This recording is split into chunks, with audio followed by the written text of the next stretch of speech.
تو ایک درود خاص ہے، چاہے دن میں ایک دفعہ پڑھ لے، 2 دفعہ پڑھ لے، جتنی دفعہ پڑھ لے.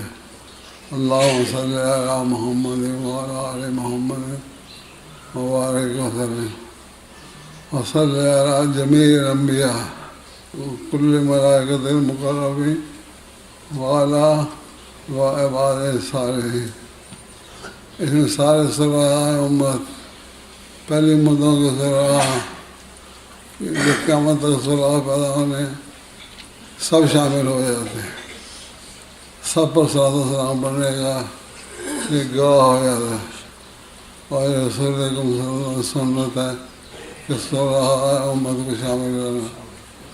اللہم صلی علی محمد وعلی آل محمد وبارک وسلم وصلی علی جمیع الانبیاء. جمیع الانبیاء میں کبھی غور کریں تو سارے انبیاء علیہ السلام شامل ہو جائیں. باقی درود جو پڑھے جائیں اسے رسول اکرم صلی اللہ علیہ وسلم.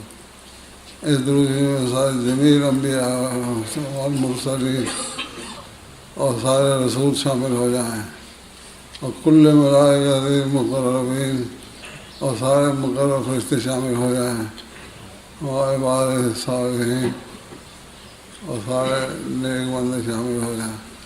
سمجھ آئی میری بات؟ میں بول سکتا نہیں، مشکل سے بول رہا ہوں. بات سراہ کی کرنا، نماز کا کرنا، یوسف کا کرنا، الحاق عبادت صالحین ہو جائے تو بڑی بات ہے. ان کو دروشی بھیجتا رہے تو اللہ تعالیٰ شاید اس دروشی کی طرح اس کو بھی صلاح میں شامل کر ہی ہے. سمجھ آئی میری بات؟ نہیں سمجھ آئی؟ سارے پڑھیں. اللہم صلی علی محمد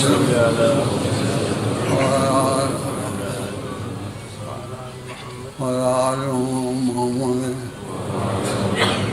وبارک وسلم وصلی علی جمیع الانبیاء والمرسلین وکل ملائکۃ المقربین